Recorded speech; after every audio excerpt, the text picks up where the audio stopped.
Yu-Gi-Oh! Rogue tier list post Supreme Darkness. Big dog, I know for a fact you guys have been waiting for the first Yu-Gi-Oh! Set in 2025, and today we're going to be talking about what are the strongest rogue decks coming out of them. Playing the underdog, the rogue deck, gives us an opportunity to pounce on those top tier contending decks and our opponent won't even see it coming. And today, I'm going to be giving you everything you need to know about these decks and how powerful I think they are with the boost they may receive in Supreme Darkness. Let's go ahead and jump on in. What's going on with y'all, big dog? And it is an amazing day for Yu-Gi-Oh! I hope that's your day phenomenal. But if it isn't, don't let what happened at the beginning of your day even get close to ruining the rest of your day. Now for this rogue tier list, like normal, I do have a criteria. Something that we're going to be judging these decks on outside of they're just powerful. One of the biggest criteria that I used since we are moving into the Supreme Darkness format is that if your Yu-Gi-Oh! Strategy topped a major event, we ain't trying to hear none of that. Big dog, we lost a couple of rogue brethren due to my research, but right now they the ops. This tier list is for those underserved and overlooked strategies, and if you guys have a particular strategy, I want you guys to let me know down below in the comment section. I'll try to include it in the next tier list. 2, it's not just power we're looking at. We want to see how these powerful rogue decks can actually go against some of the most popular things being used right now. The same standard annoying powerful hand traps, but then there's really powerful spell cards like Ultimate Slayer and Book of Eclipse. We'll be taking that into consideration. Write it down. And the last thing we'll be talking about is future reference of the deck. Is it potentially getting more support? Can it get stronger? That plays a small factor, but is still very much of a factor. Let's go ahead, big dog, and start off with heroes. Heroes remind me of the Popeye sandwich in 2022. The moment I take it off a tier list, y'all be going crazy. Y'all be like, heroes. Bro, chill. I am on record saying that the Evil Hero cards do bring more diversity. I think Evil Hero Neos is actually a lot stronger than when some people are going to give credit. But I think the real value comes from the spell card Evil Assault and Evil Hero Doom Prison, making the deck a little bit more consistent. Yes, the Evil Hero support does add more bricks, but on the flip side, you can actually play up to a 60 card hero deck and have enough starters to be able to start your game. Heroes for me are a solid choice. The strategy is getting more support in the future, so I think it's going to be a good deck that can get you some wins, but maybe not the best deck in the entire game or a top rogue Yu-Gi-Oh! Deck. Next is Dino, which in the future is getting an Exceed monster to take over the meta. If the meta were 10 years ago, 13, 14 years, 15 years, 16 years ago, Dinos still suffer from the exact same problem. They don't have anything to make them consistent. They're reliant on multiple 2 to 3 card combos that need specific cards, and I hate to say it, but they suck. It really sucks to say this because I would love to Rex the meta with Dinos, but I'm gonna put it in Supreme Rogueness. Now this deck, you have to be a rogue connoisseur to know about. The deck based off of Pacifist, the Phantasm City, is in no way, shape, or form a pacifist deck. This card is actually crazy, getting you normal monsters to your side of the field, but also allowing you to add a Phantasm Spiral card from your deck to your hand. Now, some of those cards just so happen to be Phantasm Spiral Battle and Phantasm Spiral Power. These cards are not once per turn and can destroy and negate your opponent's cards. Did I forget to mention they're not once per turn? The reason why we're even bringing these cards up is because the Primite cards breathe more life into this deck. Primite's giving you easy access to those normal monsters like Phantasm Spiral Dragon, while also adding a unique element. Also, because the deck is not reliant on effect monsters, cards like Dominus Impulse and Dominus Purge are crazy good in this deck. Bro, I'm saying this might be one of those slept-on decks. I genuinely think that Phantasm Spiral Primite has a solid chance at being a rogue contender. The only reason why I can't put it higher is because we had most of these tools in the last format and the strategy didn't succeed. Possibly a new change of scenery, new decks into the game will give it a little bit more light. So we'll be waiting and hoping that in 2025, that is exactly what it needs to be really good. Gladiator Beast, big dog.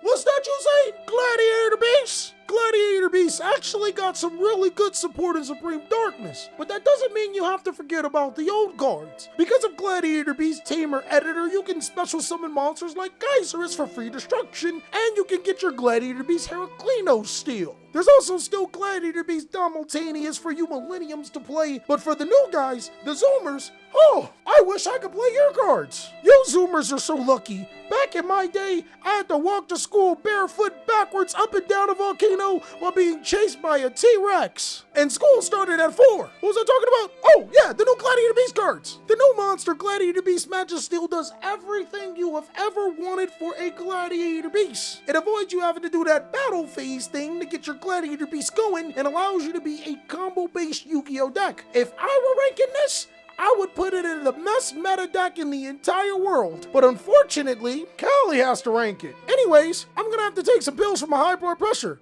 because I got a freaking gnarly hard on. Gladiator Beast has so many good things going for it in this format, but I'm still going to be a realist. I think that this deck is going to be pilot dependent. One of the biggest problems with Gladiator Beast is that yes, it is a combo deck, but it's still weak to multiple forms of interruption. Also, while a little bit more lenient, Gladiator Beast still needs specific cards while also playing cards that you don't want to see in your opening hands. Now, Ice Barrier is a strategy I would put in needs help. I don't think that the deck is terrible. It has some very, very solid cards. The Ice Mountain monster is crazy good, but I think the biggest problem with Ice Barrier is that it is a terrible going second deck. It's also pretty susceptible to hand traps. If you were to play Ice Barriers this format, I would actually suggest you playing it as an engine inside of another water deck. Blue Eyes White Dragon. Hey, Blue Eyes, you know what side of town you on, boy? Blue Eyes will be a very strong deck soon, but in the month of January, Unfortunately for Blue Eyes players, the structure deck was just delayed till February, so you guys are gonna have to wait a little bit longer to get your grubby hands on this Yu-Gi-Oh strategy. Also, watch out for the Dark Magician structure deck. Sharks get a new monster, Jet Shark, which may not seem like much to players, but being able to search an extension spell card while also being a shark card in your name, I think is a pretty huge deal. Another thing to note about Sharks is that it will be getting some amazing support within the next month. I think as a rogue deck, it's one of the top rogue Yu-Gi-Oh strategies. Summoning totally awesome 2 times is fairly strong in the game. In actuality, Mermel, a strategy we would probably consider towards the meta category, wins by doing that exact same thing. There's no doubts on my mind a deck like Sharks getting stronger wouldn't be able to achieve some similar goals as a rogue Yu-Gi-Oh strategy. Materiaactor is, wow, it's a Yu-Gi-Oh deck? Hey yo, is there any Materiaactor players? Like, seriously. I mean, this deck did get the support of a lifetime if a strategy is going to get support. 2 level 3 monsters that allow you to search and special summon? An Exceed card that's pretty fire? Yo!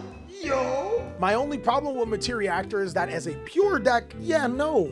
In my head, there is no way that you don't play Materiaactor Goblin Biker. And if I'm going to be so 55th Street, Goblin Biker doesn't need Materiaactor. I think that the cards are strong. I think that it's going in the right direction, but it is going to need some more support for it to be able to stand on its own too. 6 Samurais, the way of the warrior. 6 Samurai remind me of that cousin that always gets you in trouble. It's a fun time, but it's trouble. When 6 Samurai comes around and is actually full powered, no one wants to deal with it. It's a tier 0 deck. But just like your cousin, without you can't talk any sense into him, so it's probably always in jail. I know we all got a cousin like that, and 6 Samurais is definitely needs help, just like how that cousin need help. This deck needs a balancing act. First of all, the new card does not help the strategy. It needs to be a little bit more consistent, and dare I say, it actually needs correct monsters to be able to follow up with. Gateway needs to be banned, but the investment to reward ratio for 6 Samurai definitely needs to be fixed before we start considering it as a better rogue Yu-Gi-Oh strategy. Evil Eye. Ah, yes. Did you guys set your New Year's resolutions to be nicer? Cope with me, guys. Evil Eye got new support. There's a Link 4 monster named Abayo Lightless Shadow. Granted, it's better support for other themed Yu-Gi-Oh decks. Evil Eye is so far power crept it's not funny. Though this is a fun Yu-Gi-Oh deck, I think that it's one of the supreme rogueness type fun Yu-Gi-Oh decks. Metalmorph. What are we doing here, man? Metalmorph can summon Red Eyes Black Full Metalmorph. That's a good card. And that's pretty much where it stops. The new monster, Metalmorph Flame Swordsman, is disappointing. Disappointing actually is a good trade. I'm gonna put this in.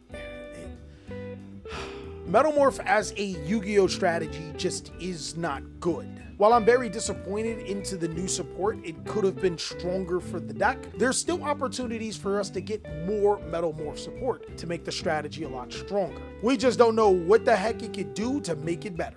Branded, I think it's at that point in time where it's going to be one of those pilot-dependent rogue decks. If I were to put this any lower, the Branded community would not only dox me, I don't think they're above kidnapping me and mailing my fingers back home until I change the tier list. I definitely don't want any smoke from them, but I know I also won't get any gimmick puppet cards, and that was one of the few things that was holding Branded up. Fortunately enough, players are still coping with DDD Vice Requiem. Once they give that up and start playing Branded like it was intended, I think it'll be a little bit better, which is why I put it in pilot dependent. Solomon Great is also another one of those really strong pilot dependent strategies. You really gotta be big brain to play this card, especially when you're going against the Charlies. The Sarcophagus strategy isn't bad, but I would say definitely needs help, and I know exactly where to be talking about this deck where it needs help.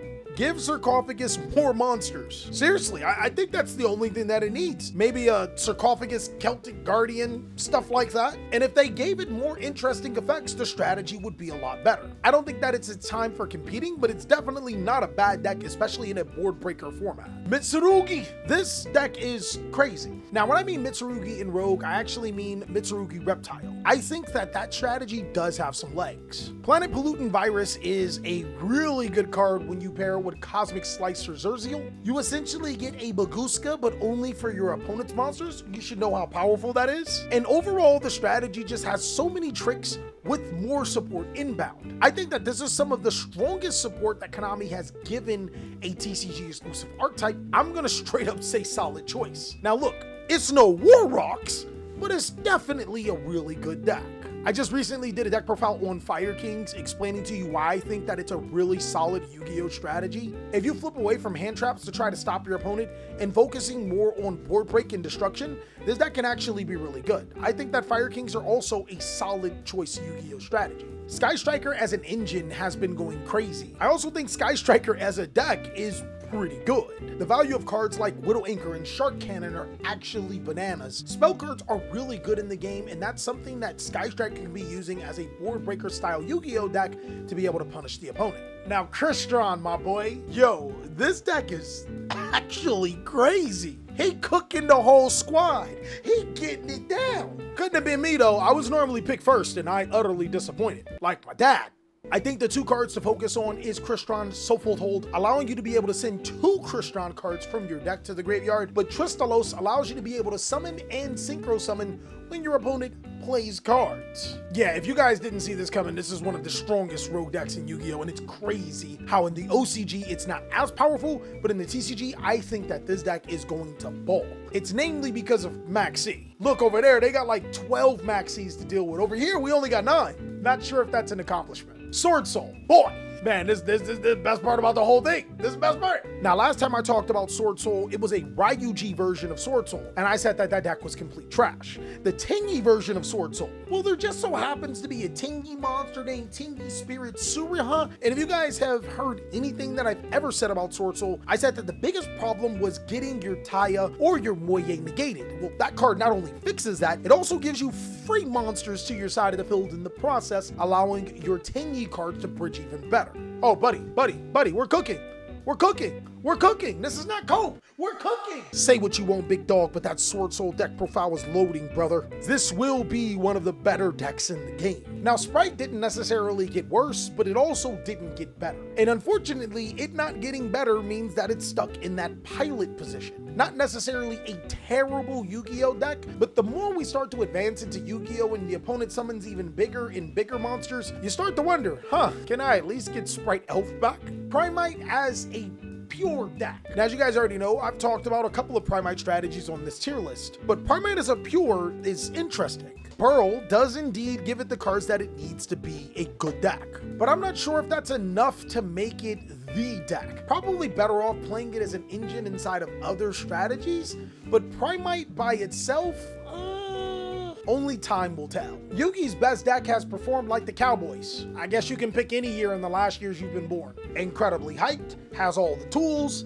completely falls flat on its face. Oh, it is the Cowboys. But for some reason, we're gonna come right back believing in them. Now, I may not be a Cowboys fan, but I am delusional at times. Chimera still does, like the Cowboys, have all of the pieces to be successful. I'm not saying it's going to be dominant or anything, but if any deck can take advantage of the new Azamina and the Fiendsmith cards inside of one strategy, it's this one. Just please don't disappoint me, Chimera. Do one thing at one event, please. Cyber Dragon is getting some pretty interesting support, so players have been picking it up. Hopefully they also pick up the title of Supreme Rogueness, because boy, brother! Now I want to preface this with, I do like Cyber Dragon as a going second deck. I also think that the Horrors cards help this tremendously, and has some really cool plays. But brother, why are you playing this over Tenpai? Let's just keep it a bean. Right now, some decks do it better. To be honest, the new Clockwork card does do it a little bit more justice. I'm gonna put it in needs help, and it's getting that help along the way. Plants suffer from one of the biggest problems in Yu-Gi-Oh!